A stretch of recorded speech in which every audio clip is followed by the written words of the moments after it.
हजुरहरू सम्पूर्णलाई स्वागत छ यस युट्युब च्यानलमा। फागुन 28 गतेको निर्वाचन नजिकै गर्दा धेरैजनाको सोधिने प्रश्न चाहिँ भ्याकेन्सी कहिले खुल्छ, यो निर्वाचन पूर्वको भ्याकेन्सी अनलाइन हुन्छ कि अफलाइन हुन्छ भनेर धेरै प्रश्नहरू देख्यो। यो जुन तपाईँहरूको जिज्ञासा छ त्यो आज म मेटाउन गएको छु। भिडियो अन्तिमसम्म हेर्नुहोला। यदि नयाँ हुनुहुन्छ भने च्यानललाई सब्स्क्राइब गर्नु नभुल्नुहोला, किनभने यस्तै निर्वाचन पूर्वको ताजा अपडेट आइरहन्छ। अब चाहिँ यस विषयवस्तुतर्फ लागौँ। सर्वप्रथम यो निर्वाचन पूर्वको बारेमा सामान्य जानकारी लिउँ।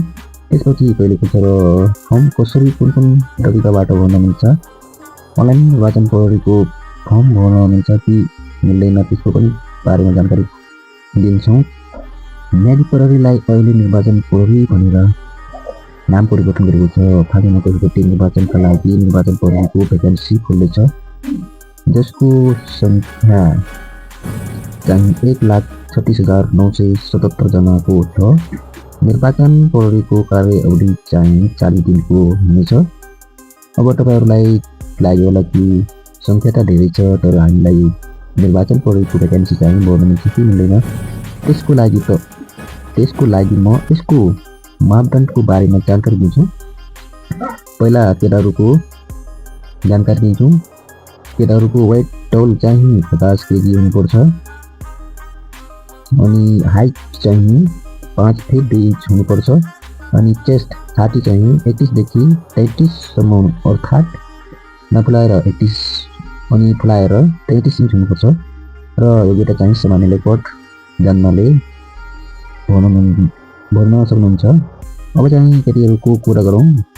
वेट टोल चाहिँ 42 केजी हुनुपर्छ, हाइट चाहिँ 5 फिट हुनुपर्छ, अनि चेस्ट चाहिँ चेक हुँदैन र शैक्षिक योग्यता चाहिँ सामान्य लेखपढ आउनेले निर्वाचन प्रहरीको फर्म भर्न मिल्छ, मतलब सक्नुहुन्छ। अब चाहिँ निर्वाचन प्रहरीको भ्याकेन्सी कहिले खुल्छ भन्दाखेरि अहिलेसम्म फिक्स्ड डेट आएको छैन, तर आउँदो हप्तामा नै खुल्ने सम्भावना बढी छ र यो फर्म चाहिँ अनलाइन भर्न मिल्दैन। आफै गएर जिल्ला प्रहरी कार्यालयमा फर्म भर्नुपर्छ र त्यहीँ बुझाउनुपर्छ र त्यहीँबाट एसएलसीको सिम्बल नम्बर हुन्छ, त्यस्तै नम्बर त्यही दिन दिन्छन् र जुन दिन हाम्रो नम्बर फिजिकलको लागि पर्छ त्यो दिन हामीले जानुपर्छ।